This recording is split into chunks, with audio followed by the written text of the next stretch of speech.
Hi guys, welcome to PK Technology.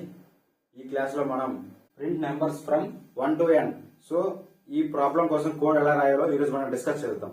So మనం n numbers print చేయడం కోసం మనం దీనికోసం ఒక ఫర్ లూప్ తీసుకుంటాం అన్నమాట. ఇందులో n నెంబర్స్ కనుక్కోవడం కోసం మనం ఈ ప్రోగ్రామింగ్ లో మనం ఒక ఇంపోర్ట్ స్టేట్మెంట్ తీసుకుంటాం. ఏంటి ఇంపోర్ట్ స్టేట్మెంట్ ఒకటి, తర్వాత మనం ఎన్ని నెంబర్స్ ప్రింట్ చేయడం కోసం ఒక లూప్ ఉపయోగిస్తాం అన్నమాట. దానికోసం మనం n నెంబర్స్ ప్రింట్ చేయడం కోసం మనం ఫర్ లూప్ ని ఉపయోగిస్తాం. ఫర్ సపోజ్ మనం n వాల్యూలో 10 అనే వాల్యూ ఇచ్చామనుకోండి, 10 నెంబర్స్ ప్రింట్ అవ్వాలంటే ఎంత 1 2 3 4 5 6 7 8 9 10 ఇలాగా 10 నెంబర్స్ ప్రింట్ అవ్వడం కోసం కంటిన్యూస్ గా లూప్ అనేది రిపీట్ అవుతుంటది కదా. సో దానికోసమే మనం ఫర్ లూప్ ఉపయోగిస్తాం అన్నమాట. So print numbers from 1 to n అంటే సింపుల్ గా చెప్పాలంటే మీరు ఏదైనా x అనే వాల్యూకి ఒక నెంబర్ ఇచ్చారు. ఫర్ సపోజ్ x అనే వేరియబుల్ 5 అని అసైన్ చేస్తే 1 నుంచి దీని ప్రీవియస్ నెంబర్స్ అన్ని ప్రింట్ అవుతాయి అనమాట. ఎలాగా 1 2 3 4 5. సో ఏ వాల్యూ అయితే ఇస్తారో n వేరియబుల్ n వాల్యూ ఎంత ఇస్తారో ఆ వాల్యూ అనేది దాని ముందు వాల్యూస్ ఉన్న దాని ప్రీవియస్ నెంబర్స్ అన్ని కూడా ప్రింట్ అవుతాయి అనమాట. అదే 1 to n నెంబర్స్. అదేవిధంగా ఒకటి నుంచి మనం n లో ఎంత వాల్యూ ఇచ్చుకోవచ్చు. ఫర్ సపోజ్ 100 ఇచ్చారనుకోండి, 1 2 3 4 100. సో 1 నుంచి 100 వరకు నెంబర్స్ ప్రింట్ అవుతూనే ఉంటాయి అనమాట. సో అదే ఈ ప్రోగ్రామింగ్ యొక్క ఉద్దేశం అనమాట. So print numbers from 1 to n అంటే అదే, ఏదైనా ఒక వాల్యూ ఎంటర్ చేస్తే ఆ వాల్యూని 1 నుంచి మనం ఇచ్చిన వాల్యూ n వాల్యూ వరకు ప్రీవియస్ నెంబర్స్ అన్ని ప్రింట్ అవ్వడమే ఈ ప్రోగ్రామ్ యొక్క ఉద్దేశం అనమాట. సో దీనికోసం మనం చాలా మంది ఏం చేస్తారు, ప్రింట్ ఆఫ్ స్టేట్మెంట్స్ రాసేస్తారు. 1 తెలియగా ఇలాగా 10 ఇచ్చామా 10 టైమ్స్ ప్రింట్ ఆఫ్ స్టేట్మెంట్ రాస్తారు. సో తెలియదు ఎంత స్టోరేజ్ వేస్ట్, ఎంత టైం వేస్ట్. సో మనం దీనికోసం ఒక ఫర్ లూప్ ని ఉపయోగిస్తాం అన్నమాట. ఫర్ లూప్ ఉపయోగించడం వల్ల టైం సేవ్ అవుతుంది, స్టోరేజ్ సేవ్ అవుతుంది. ఓకేనా. సో దీనికోసం మనం లాజిక్ ఎలా బిల్డ్ చేయాలో ఇప్పుడు మీకు కంప్లీట్ గా చెప్తాను వినండి. ఓకేనా. సో మనం ఏ ప్రోగ్రామ్ రాసినా యూనివర్సల్ గా ఉండాలి కాబట్టి ఆ ప్రోగ్రామింగ్ అనేది ఎవరైనా యూజ్ చేసేటట్టు ఉండాలంటే మనం యూనివర్సల్ గా రాయాలి. దానికోసం మనం స్కాన్ఎఫ్ యూజ్ చేసామంటే ఆ ప్రోగ్రామ్ కి వన్స్ ఒకసారి కోడ్ రాస్తే దానికి మనం ఏ వాల్యూ అని ఇచ్చుకోవచ్చు, నచ్చిన వాల్యూ ఇచ్చుకోవచ్చు అనమాట. సో దానికోసం స్కాన్ఎఫ్ ఉపయోగిస్తాం. సో అంటే మనం స్కాన్ఎఫ్ అనేది క్లాస్ అనమాట. స్కానర్ క్లాస్ ని తీసుకోవాలి. ఆ స్కానర్ క్లాస్ తీసుకోవాలంటే దానికోసం ఒక ప్యాకేజ్ అనేది డిఫాల్ట్ గా ఉంటుంది. స్కానర్ క్లాస్ అనేది డిఫాల్ట్ క్లాస్ అనమాట. సో ఆ స్కానర్ క్లాస్ అనేది ఒక ప్యాకేజ్ లో ఉంది. ఆ ప్యాకేజ్ ని మనం తీసుకోవాలి. ఆ ప్యాకేజే ఇన్పుట్ స్టేట్మెంట్స్ కింద వస్తాయి అనమాట. సో స్కానర్ అంటే ఏంటి, to read the data on console కదా. సో స్కాన్ఎఫ్ కోసం మన సి లాంగ్వేజ్ లో అయితే డైరెక్ట్ గా స్కాన్ఎఫ్ అని రాస్తాం ఏ వేరియబుల్ కి. అలా కాదు, ప్రతిసారి స్కాన్ఎఫ్ తీసుకోవాల్సి వస్తుంది అనమాట సి లాంగ్వేజ్ లో అనమాట. సో ఇక్కడ మనం ఆ స్కానర్ కి ఒక్కసారి ఆబ్జెక్ట్ క్రియేట్ చేస్తే మనం అదే స్కానర్ ని మనం ఎన్నిసార్లు యూజ్ చేసుకోవచ్చు అనమాట. మల్టిపుల్ టైమ్స్ ఆ స్కానర్ ని యూజ్ చేసుకోవచ్చు. ఒక్కసారి ఆబ్జెక్ట్ క్రియేషన్ జరగాలన్నమాట. ఓకేనా. సో ఇప్పుడు మనం స్కానర్ ఉపయోగించాలంటే స్కానర్ క్లాస్ రాయాలంటే దానికోసం ఒక ప్యాకేజ్ తీసుకోవాలి. ఏంటి ఆ ప్యాకేజ్, ఇన్పుట్ స్టేట్మెంట్. ఏంటది, జావా ఒటైల్ స్టార్ లేదా జావా ఒటైల్ స్కానర్ అనే ప్యాకేజ్ తీసుకోవాలి. ఇది అందులో ఉంటుంది, ఇన్పుట్ స్టేట్మెంట్ ఉంటుంది. అప్పుడు ఏం చేయాలి, first line. So first line రాస్తాను చూడండి, ఇంపోర్ట్ అంటే ఇన్పుట్ స్టేట్మెంట్స్ అనమాట. Import dot java dot util. అర్థమైందా. సో ఇది ఒక ప్యాకేజ్ అనమాట. జావా డాట్ ఒటైల్ అనే ప్యాకేజ్ అనమాట. ఇక్కడ మనం ఇలాగా స్టార్ పెట్టేసి సెమికోలన్ ఇచ్చినా పర్లేదు, ఇది స్కానర్ క్లాస్ కింద వస్తుంది ఈ ప్యాకేజ్ అనమాట. లేదా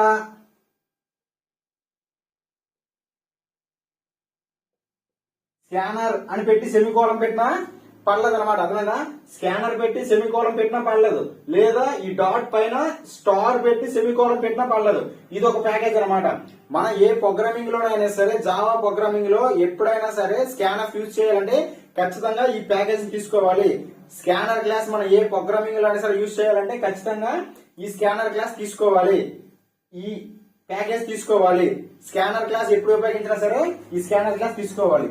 నెక్స్ట్ ఏంటి, క్లాస్ ని డిక్లేర్ చేయాలి.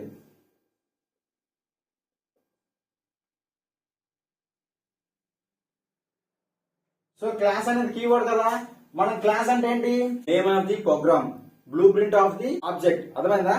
సో మనం క్లాస్ అనగానే మన క్లాస్ అంటే నేమ్ ఆఫ్ ది ప్రోగ్రామింగ్ అనమాట. సో క్లాస్ లో మనం ఏ ప్రోగ్రామింగ్ అయితే రాస్తామో మనం ఐడియా కోసం నేమ్ ఇచ్చుకుంటాం. సో ఫర్ సపోజ్ ఇక్కడ ఎడిషన్ ఉన్నాయి, ఇప్పుడు మనం ఏం చేస్తాం, ప్రింట్ నెంబర్స్ అని నెంబర్స్ ని ప్రింట్ చేస్తాం.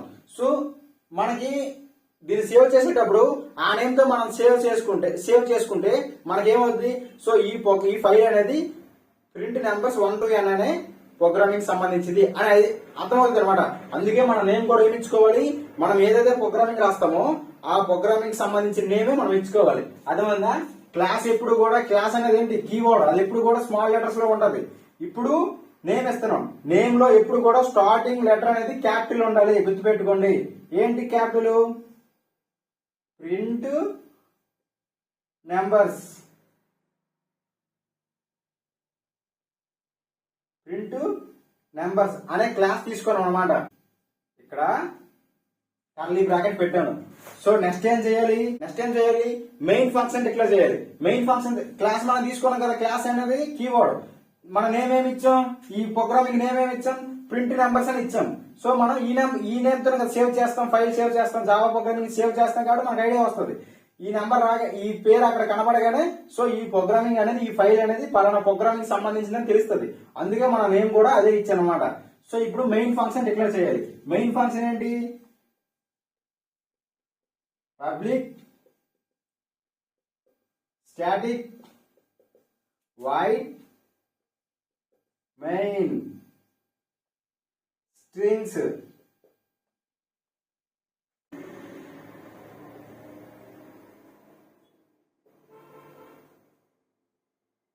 సో మెయిన్ ఫంక్షన్ డిక్లేర్ చేస్తాం, ఇది ఓపెన్ కర్లీ బ్రాకెట్ అనమాట.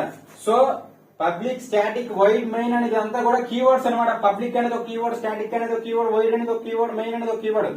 కీవర్డ్స్ ఎప్పుడు కూడా స్మాల్ లెటర్స్ లోనే ఉంటాయి. చూసుకోండి, క్యాపిటల్ లెటర్స్ ఎక్కడా ఉండవు, స్మాల్ లెటర్స్ లోనే ఉంటాయి. స్ట్రింగ్ అనేది ఒక నేమ్ అనమాట.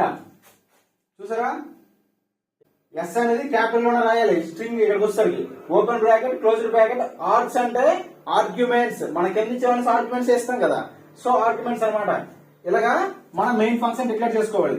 వైడ్ మెయిన్, అదే సి లాంగ్వేజ్ లో అయితే వైడ్ మెయిన్ అయినా సరే ఇస్తాం, ఇంట్ మెయిన్ అయినా ఇస్తాం. బట్ ఇది జావా కాబట్టి జావా ఎప్పుడు కూడా థియరిటికల్ లాంగ్వేజ్, మొత్తం థియరిటికల్ గానే ఉంటుంది, ఎక్కువ మ్యాటర్ ఉంటుంది. చూసారా, public static wide main strings args అని ఇస్తాం. Open bracket, closed bracket, semicolon వేస్తే మెయిన్ ఫంక్షన్ డిక్లేర్ అయిపోతుంది. మెయిన్ ఫంక్షన్ కంటిన్యూ అవుతుందని అర్థం ఏంటి, ఇక్కడ ఓపెన్ బ్రాకెట్ పెట్టాం. సో ఇప్పుడు మనం ఏం చేయాలి, మనం ఇక్కడ స్కానర్ ఇచ్చాం కదా, సో మనం ఏదైనా ఇన్పుట్, యూజర్ ఇన్పుట్ ఇవ్వడం కోసం ఇన్పుట్ ఫంక్షన్ ఉపయోగించాలి. ఇన్పుట్ ఫంక్షన్ ఏంటి స్కానర్. ఆ స్కానర్ కోసం మరి ఇక్కడ స్కానర్ కోసం ప్యాకేజ్ తీసుకోండి కదా, మరి ఒక ఆబ్జెక్ట్ క్రియేట్ చేసుకోవాలి కదా. అదే సి లాంగ్వేజ్ లో అయితే ఒక్కొక్క వేరియబుల్ కి ఒక్కొక్క స్కానర్ క్లాస్ తీసుకోవాలి. బట్ జావాలో కాదు, ఒక్కసారి స్కానర్ కి ఆబ్జెక్ట్ క్రియేట్ చేస్తామంటే ఆ ఆబ్జెక్ట్ ని మల్టిపుల్ టైమ్స్ ఎన్నిసార్లు యూజ్ చేసుకోవచ్చు, ఎక్కడైనా యూజ్ చేసుకోవచ్చు. జావాలో, సి లాంగ్వేజ్ లో అయితే అలా కాదు. ఏ వేరియబుల్ కి అయితే మనం ఇన్పుట్ స్టేట్మెంట్ ఉపయోగిస్తాం, ఇన్పుట్ ఫంక్షన్ ఉపయోగిస్తామో అక్కడే స్కానర్ అనేది ఇవ్వాలి. ఇక్కడ అలా కాదు, ఒక్కసారి స్కానర్ కి ఆబ్జెక్ట్ క్రియేట్ చేస్తే ఆ ఆబ్జెక్ట్ ని ఎక్కడైనా యూజ్ చేసుకోవచ్చు, ఎన్నిసార్లు యూజ్ చేసుకోవచ్చు అనమాట. అది జావాలో బెనిఫిట్ అనమాట. సో ఇప్పుడు మనం స్కానర్ క్లాస్ ఉపయోగించాలి కదా. స్కానర్ క్లాస్ ఉపయోగించాలంటే ఆల్రెడీ మనం ప్యాకేజ్ డిఫైన్ చేస్తాం, ప్యాకేజ్ అనేది తీసుకున్నాం. సో స్కానర్ క్లాస్ ఉపయోగించాలంటే దానికి ఆబ్జెక్ట్ క్రియేట్ చేయాలి. ఆబ్జెక్ట్ ఎలా క్రియేట్ చేస్తాం చూడండి. స్కానర్ మనం ఏదైనా తీసుకోవచ్చు, దీనికి ఆబ్జెక్ట్ క్రియేట్ చేయాలి కదా. ఒక ఆబ్జెక్ట్ మనం యూజ్ చేసుకోవడానికి ఎస్సీ అని తీసుకున్నమాట. SC is equal to new. అర్థమా? చూడండి, scanner class, scanner space SC is equal to, SC అంటే ఏంటి, ఆబ్జెక్ట్ నేమ్ అనమాట. మనము యూజ్ చేసుకోవాలి కదా ప్రతిసారి. స్కానర్ క్లాస్ ఫంక్షన్ కాల్ చేయడం కోసం, యూజ్ చేసుకోవడం కోసం ఆబ్జెక్ట్ క్రియేట్ చేస్తాం. Object SC is equal to new. ఇక్కడ ఏం చేయాలి, మనం నేమ్ తీసుకోవాలి. ఏ నేమ్, స్కానర్.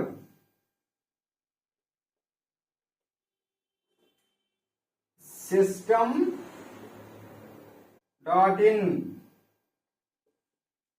అర్థమైందా? చూడండి, ఇది ఆబ్జెక్ట్ అనమాట. సో మన స్కానర్ కి ఆబ్జెక్ట్ క్రియేట్ చేస్తాం. ఆబ్జెక్ట్ చూడండి, స్కానర్ స్పేస్ ఎస్సీ అంటే object is equal to new space scanner open bracket closed bracket system dot in. In అంటే ఏంటి?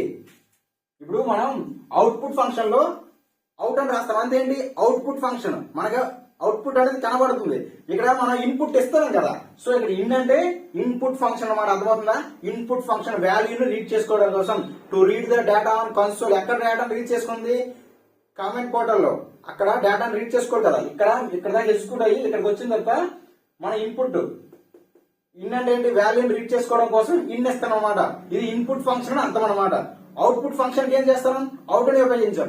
మరి ఇన్పుట్ ఫంక్షన్ కి ఏం చేయాలి? ఇన్ అని ఉపయోగించాలి కదా. సిస్టమ్ లోనే కదా మనం వాల్యూని ఇస్తాం. సో అందుకే సిస్టమ్ డాట్ ఇన్ వాల్యూని ఇవ్వడం కోసం, ఇన్పుట్ ఫంక్షన్ అర్థం అవడం కోసం సిస్టమ్ డాట్ ఇన్ ఇచ్చాం అనమాట. ఓకేనా? ఆబ్జెక్ట్ క్రియేట్ చేసాం. మరి ఆబ్జెక్ట్ క్రియేట్ చేసాం కదా. సో ఇప్పుడు మనం వేరియబుల్ తీసుకుంటాం.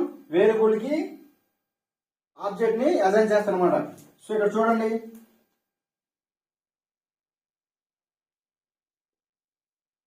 ఇంటి తీసుకున్నా, ఏ అనే వేరియబుల్ తీసుకున్నా. ఏ అనే వేరియబుల్ కి మరి స్కానర్ ఇవ్వాలి కదా.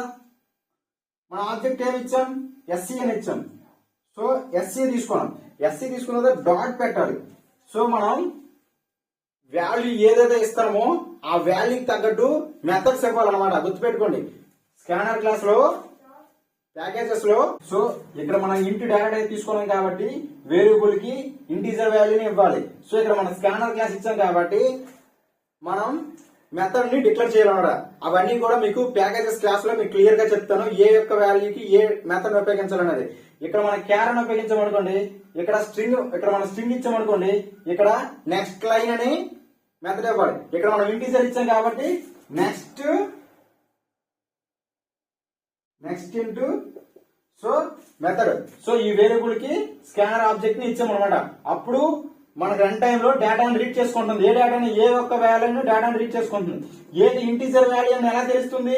ఇక్కడ నెక్స్ట్ ఇంట్ అని ఇచ్చాం మెథడ్, అంటే ఇక్కడ ఇంటీజర్ వాల్యూని ఇవ్వాలన్నమాట. ఒకవేళ మనం స్ట్రింగ్ ఇచ్చామనుకోండి, డేటా టైపు స్ట్రింగ్ ఇస్తే ఇక్కడ మెథడ్స్ లో స్ట్రింగ్ అని కానీ క్యారెక్టర్ కానీ ఉండదు అనమాట. అప్పుడు మన స్ట్రింగ్ అయినా సరే క్యారెక్టర్ కానీ ఉపయోగించినప్పుడు ఏం చేయాలంటే ఇక్కడ నెక్స్ట్ లైన్ అని మెథడ్ ఇచ్చుకోవాలన్నమాట. ఇక్కడ ఓపెన్ బ్రాకెట్ క్లోజ్డ్ బ్రాకెట్ ఉంది అంటే అది మెథడ్. సి లాంగ్వేజ్ లో అయితే ఫంక్షన్ అంటాం, జావాలో అయితే మెథడ్ అంటాం. గుర్తుపెట్టుకోండి, ఓకేనా? సో ఎప్పుడైతే మనం ఇంటీజర్ వాల్యూని ఇస్తామో ఇంట్ అయిన డేటా తీసుకొని ఆ ఆబ్జెక్ట్ కి మనం మెథడ్ ని అసైన్ చేయాలి. ఏ మెథడ్ ని? మనం ఇచ్చే వాల్యూకి ఒక మెథడ్ ఉంటది అనమాట. ఏ వాల్యూ అయితే ఇస్తామో ఆ వాల్యూకి సంబంధించిన మెథడ్ ని మనం ఇక్కడ ఇవ్వాలన్నమాట. సో ఇక్కడ మనం ఇంటీజర్ వాల్యూ ఇస్తున్నాం కాబట్టి దీని మెథడ్ ఏంటి? నెక్స్ట్ ఇంట్ అనమాట. అర్థమైందా? Next int. ఇక్కడ ఓపెన్ బ్రాకెట్ క్లోజ్డ్ బ్రాకెట్ ఇట్టామంటే మెథడ్. అర్థమైందా? గుర్తుపెట్టుకోండి. సో మీకు అప్పుడు మనకి సి లాంగ్వేజ్ లో ఏంది? స్కాన్ఎఫ్ అని ఇచ్చేసి %d అని ఇచ్చేసి ఏంటి పెడతాం? అడ్రస్ సింబల్ పెట్టేసి ఏ అని ఇస్తే ఏ యొక్క వాల్యూని రీడ్ చేస్తుందని అర్థం. ఇక్కడ అలా కాదు, ఆబ్జెక్ట్ క్రియేట్ చేసుకొని సో అక్కడ సి లాంగ్వేజ్ లో ఆ స్కాన్ఎఫ్ అనేది ఆ ఒక్క వేరియబుల్ కి మాత్రమే. బట్ ఇక్కడ ఈ స్కానర్ కి మనం ఆబ్జెక్ట్ క్రియేట్ చేసాం. ఈ ఆబ్జెక్ట్ ని ఎన్నిసార్లు యూజ్ చేసుకున్నా ఈ ఆబ్జెక్ట్ అనేది ఇక్కడ కాల్ అవుతుంది అనమాట. మెథడ్ ని కాల్ చేస్తుంది. సో అప్పుడు ఇది స్కానర్ అనేది అర్థమవుతుంది అనమాట. సో ఇక్కడ వాల్యూని రీడ్ చేస్తుంది. ఏ వాల్యూని రీడ్ చేస్తుంది? ఎస్సీ అనేది ఇన్పుట్ వాల్యూని రీడ్ చేస్తుంది, ఇంటీజర్ వాల్యూని రీడ్ చేస్తుంది. ఇంటీజర్ వాల్యూని రీడ్ చేయాలని అనేది ఇస్తుంది. మనం మెథడ్ ఇస్తున్నాం. ఏంటా మెథడ్? నెక్స్ట్ ఇంట్ అని మెథడ్ ఇస్తున్నాం. నెక్స్ట్ ఇంట్ అంటే ఇంటీజర్ వాల్యూని తీసుకో అనేసి అర్థం అనమాట. ఓకేనా? సో నెక్స్ట్ కూడా ఓకేనా? సో వాల్యూని ఇస్తున్నాం. నెక్స్ట్ ఏంటి? మనం ఫర్ లూప్ తీసుకోవాలి. ఓకేనా? ఇక్కడ ఏ కాదు, మీరు ఎన్ అనుకోండి, మీకు అర్థమవుతుంది. ఓకేనా? ఎన్. ఓకేనా? సో నెక్స్ట్ మనం ఫర్ లూప్ తీసుకుంటున్నాం. ఫర్ లూప్ ఎందుకు తీసుకుంటున్నాం? మనం వాల్యూ ఇస్తాం కదా. ఫర్ సపోజ్ 5 అని ఇచ్చామనుకోండి, 1 2 3 4 5 నెంబర్స్ ప్రింట్ అవ్వాలి. అంటే 5 టైమ్స్ ఈ ప్రోగ్రామింగ్ అనేది తెలిసి కావాలి. 5 టైమ్స్ అనేది ఎగ్జిక్యూట్ అవుతూనే ఉంటది. సో అప్పుడు ఏమవుతుంది? దానికోసం మనం ఏం తీసుకోవాలి? ఫర్ లూప్ తీసుకోవాలి. సో మరి ఫర్ లూప్ తీసుకోవాలి కదా. చూడండి, for I is equal to 1 semicolon I less than or equals to n I plus plus. ఓకేనా? I plus plus. ఇక్కడ మీకు ఓపెన్ బ్రాకెట్ పెట్టాను. ఇప్పుడు ఇక్కడ మనకి ఏం ప్రింట్ అవ్వాలి?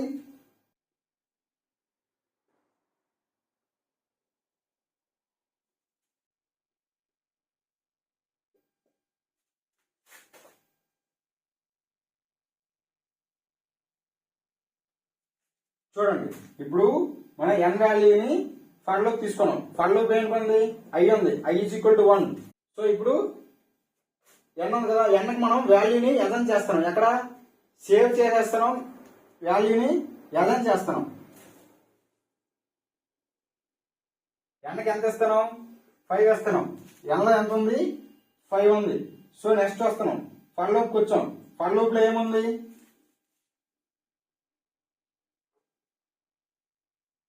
i అనే వేరియబుల్ తీసుకున్నాం కదా, i కి ఎంత అసైన్ చేసాం? 1 అని అసైన్ చేసాం. అప్పుడు i లో 1 ఉంటుంది అనమాట. నెక్స్ట్ కండిషన్ చెక్ చేస్తుంది. కండిషన్ ఏముంది? i less than or equals to n ఉంది. సో i లో ఎంత ఉంది? 1 ఉంది. Less than or equals to n లో ఎంత ఉంది? 5 ఉంది. సో కండిషన్ ఏమైంది? ట్రూ అయింది. సో కండిషన్ ట్రూ అయింది కదా. కండిషన్ ట్రూ అయింది కాబట్టి ఫర్ లూప్ అనేది లోపలికి వస్తుంది.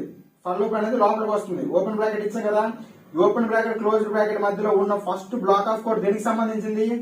ఈ ఫర్ లూప్ కి సంబంధించింది అనమాట. సో లోపలికి వచ్చింది కదా, లోపలికి వచ్చినప్పుడు ఏమవుతుంది? ఈ స్టేట్మెంట్ అనేది ఎగ్జిక్యూట్ అవుతుంది. ఈ స్టేట్మెంట్ ఏంటి? Printf statement. చూడండి, అవుట్ అంటే అవుట్పుట్ స్టేట్మెంట్, ఇన్ అంటే ఇన్పుట్ స్టేట్మెంట్. గుర్తుపెట్టుకోండి, ఇక్కడ వాల్యూని ప్రింట్ చేస్తున్నాం కాబట్టి ఏ వాల్యూని ప్రింట్ చేస్తున్నాం? i వాల్యూని ప్రింట్ చేస్తున్నాం. i వాల్యూని ప్రింట్ చేస్తున్నాం కాబట్టి అవుట్ అంటే అవుట్పుట్ స్టేట్మెంట్, అవుట్పుట్ లో మనకు ప్రింట్ అయ్యేది. ఇన్ అంటే మనం ఇన్పుట్ ఇవ్వడం కోసం ఇన్ అని తీసుకున్నాం. స్కానర్ క్లాస్ అనేది ఇన్పుట్ ఫంక్షన్ కదా, ఇన్పుట్ ఫంక్షన్ కాబట్టి మరి ఇన్ అని ఇచ్చాం. ఇక్కడ సిస్టమ్ డాట్ అవుట్ ప్రింట్ఎఫ్ అనేది అవుట్పుట్ ఫంక్షన్ కదా, అందుకు అవుట్ అని ఇచ్చారన్నమాట.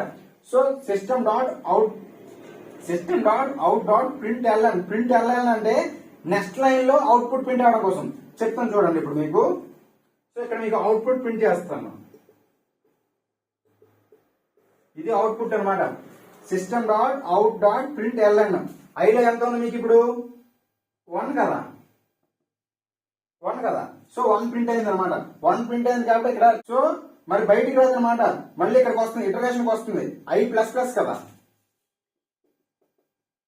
i ప్లస్ ప్లస్ అంటే ప్లస్ ప్లస్ అంటే i లో ఉన్న వాల్యూకి 1 వాల్యూని యాడ్ చేయాలన్నమాట.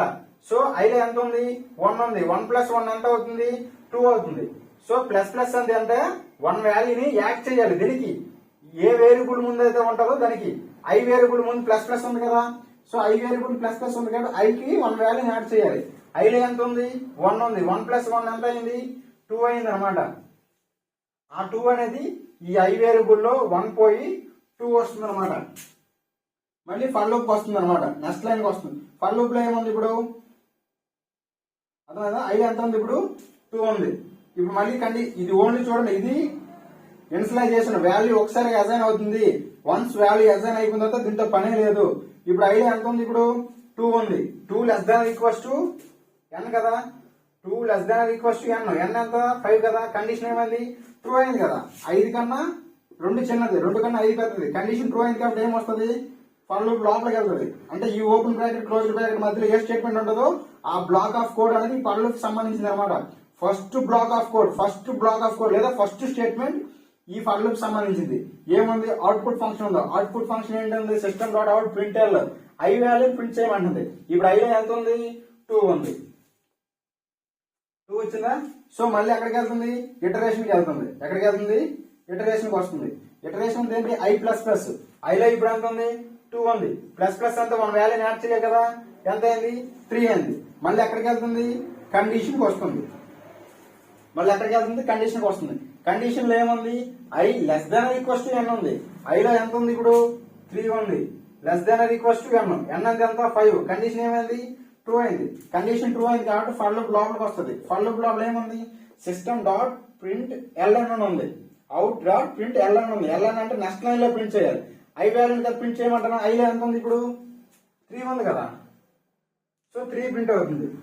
చూడండి, ఇక్కడ ఎల్ఎన్ ఎందుకు ఇచ్చామంటే మీకు అవుట్పుట్ లో లైన్ బై లైన్ ప్రింట్ అవుతుంది. ఒకవేళ ఇక్కడ ఎల్ఎన్ ఒక ఎఫ్ ఇచ్చామనుకోండి, ప్రింట్ ఎఫ్ ఇచ్చామనుకోండి, 1 2 3 4 5 అని పక్కనే ప్రింట్ అవుతుంది. అవుట్పుట్ అనేది మనకి లైన్ టు లైన్ వస్తే చూడటానికి బాగుంటుంది, అందంగా ఉంటుంది. కాబట్టి ఎల్ అని ఇస్తే నెక్స్ట్ లైన్ లో ప్రింట్ అవుతుంది అనమాట అవుట్పుట్. సో ఈ లైన్ ఇక్కడ ఆగిపోయి నెక్స్ట్ లైన్ కి వస్తుంది ఎల్ఎన్. సో మళ్ళీ నెక్స్ట్ లైన్ లో ఎన్ అని ఇచ్చాం కాబట్టి మళ్ళీ నెక్స్ట్ లైన్ లో అవుట్పుట్ ప్రింట్ అవుతుంది అనమాట. సో ఎల్ఎన్ అంటే నెక్స్ట్ లైన్, అర్థమవుతుందా? గుర్తుపెట్టుకోండి. ఒక మళ్ళీ ఎక్కడికి వెళ్తుంది? ఇటరేషన్ కి వెళ్తుంది. ఇటరేషన్ ఎంత ఉంది? 3 ఉంది. 3 + 1 4 అయ్యింది. సో 5 ఎంత ఉంది? ఇప్పుడు 4 ఉంది. మళ్ళీ ఎక్కడికి వెళ్తుంది? కండిషన్ కి వస్తుంది. కండిషన్ చెక్ చేయండి. i ≤ n కదా. i ఎంత ఉంది? 4 ఉంది కదా. 4 ≤ 5 కదా. 5 కన్నా 4 చిన్నది కదా. 4 కన్నా 5 పెద్దది కదా. కండిషన్ ఏమైంది? ట్రూ అయింది.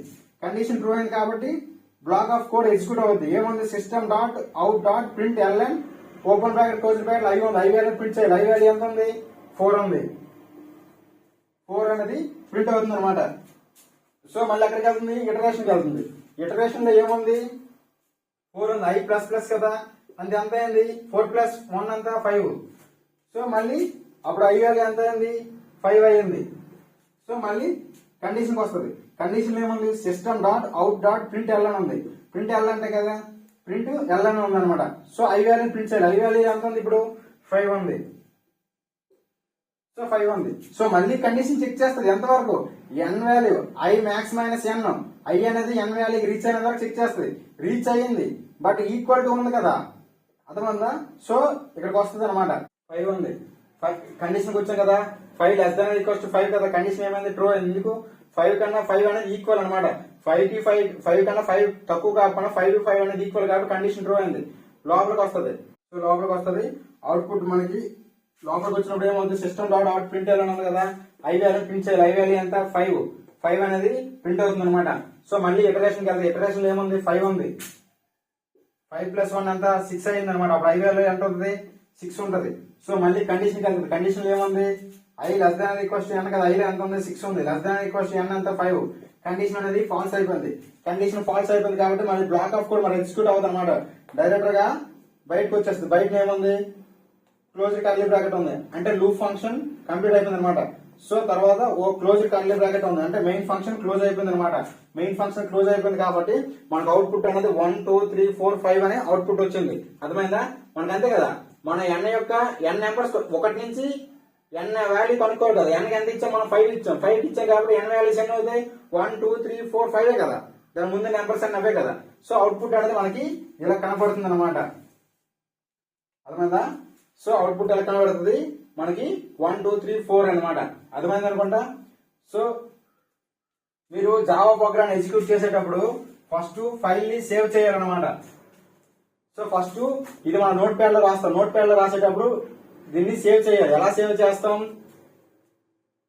క్లాస్ నేమ్ ఏమి ఇచ్చాం? ప్రింట్ ఇచ్చాం కదా. ప్రింట్ నెంబర్స్ అని ఇచ్చాం కదా.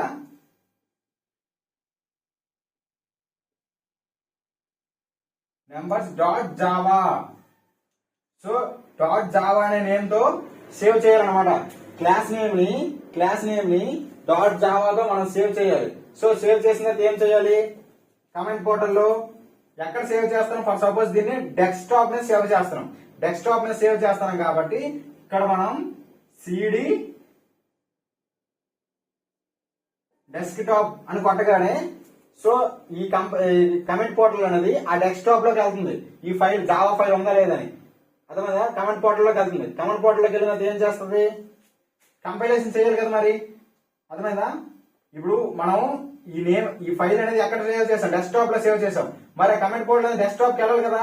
వెళ్ళాలి కాబట్టి సిడి డెస్క్టాప్ అనే ఇచ్చిన తర్వాత అందులో ఆ కమెంట్ పోర్టల్ అనేది దాంతో యాక్సెస్ అవుతుంది అనమాట. లోపలికి వెళ్తుంది. లోపలికి వెళ్తే ఏం చేయాలి? Java C print numbers Java dot Java అని కొట్టాలన్నమాట. జావా సి అంటే కంపైలేషన్. జావా సి అంటే ఇక్కడ కంపైలేషన్ అనమాట. దేన్ని కంపైల్ చేస్తుంది? ప్రింట్ నెంబర్స్ అనే ఫైల్ ని, జావా ఫైల్ ని కంపైల్ చేస్తుంది. ఎక్కడ ఉంది? అది డెస్క్టాప్ లో ఉంది. సో ఇక్కడ మనకి ఏమి ఎర్రర్స్ లేకపోతే నెక్స్ట్ లైన్ లో మనం ఇంకోటి ఏమి ఎర్రర్స్ ఉంటే ఇక్కడ కంపైలేషన్ జరిగినది ఎర్రర్స్ ఉంటే ఎర్రర్స్ చూపిస్తుంది. ఎర్రర్స్ ఏమీ లేకపోతే మనకి ఇక్కడ కలర్ బ్లింక్ అవుతూ ఉంటుంది. అక్కడ ఏం చేయాలి? మనకి ఎర్రర్స్ ఉంటే ఎర్రర్స్ చూపిస్తుంది. ఎర్రర్స్ లేవు అంటే ఫైల్ అనేది ఎగ్జిక్యూట్ అయింది అనమాట. సో మనకు అవుట్పుట్ ప్రింట్ అవ్వాలంటే ఏం చేయాలి? జావా క్లాస్ నేమ్ ఇవ్వాలి. ఇక్కడ క్లాస్ నేమ్ ఉంది, ప్రింట్ నెంబర్స్ అని ఉంది కదా. ప్రింట్ నెంబర్స్ అని ఇస్తే మనకి అవుట్పుట్ ఈ విధంగా వస్తుంది అనమాట. సో మనకి ఎన్ వాల్యూ ఎంటర్ చేయాలి. ఎన్ వాల్యూ ఎంటర్ చేయగానే ఎన్ లో 5 వేస్తాం. 5 ఇచ్చిన తర్వాత మనకి ఇదంతా ఎగ్జిక్యూట్ అయ్యి అవుట్పుట్ అనేది ఇలా వస్తుంది అనమాట. అర్థమవుతుందా? సో మనం జావా ప్రోగ్రామ్ ఎగ్జిక్యూట్ చేయాలంటే ఇది ప్రాసెస్ అనమాట.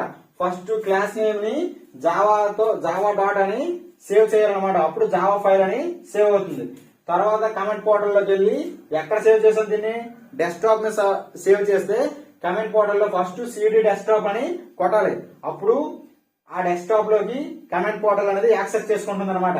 సో చేసుకున్న తర్వాత ఏం చేస్తుంది, అందులో ఉన్న ఫైల్ మనం ఎగ్జిక్యూట్ చేయాలి కాబట్టి జావా ఫైల్, జావా సి అంటే కంపైల్ అనమాట. జావా సి ఏ ఫైల్ ఎగ్జిక్యూట్ చేస్తున్నాం, ప్రింట్ నెంబర్స్ అనేది ఎగ్జిక్యూట్ చేస్తున్నాం కదా, కంపైలేషన్ చేస్తాం కాబట్టి ఆ నేమ్ ఇచ్చుకోవాలి. ప్రింట్ నెంబర్స్ డాట్ జావా అని ఇస్తే ఈ ప్రింట్ నెంబర్స్ అనే ఫైల్ డెస్క్టాప్ లో ఉందా లేదా చెక్ చేసి ఉంటే కంపైలేషన్ జరుగుతుంది.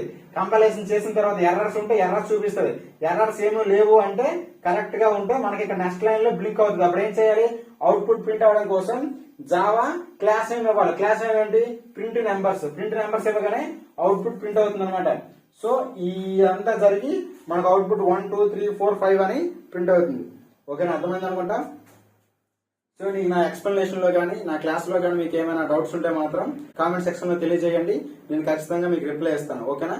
సో మన క్లాస్ మీకు కొత్త అనిపిస్తే మాత్రం ఒక 4 షేర్ చేయండి. మన వీడియోని లైక్ చేసి మన ఛానల్ సబ్స్క్రైబ్ చేసుకుని ఒక 4 మెంబర్స్ కి షేర్ చేయండి. Thank you.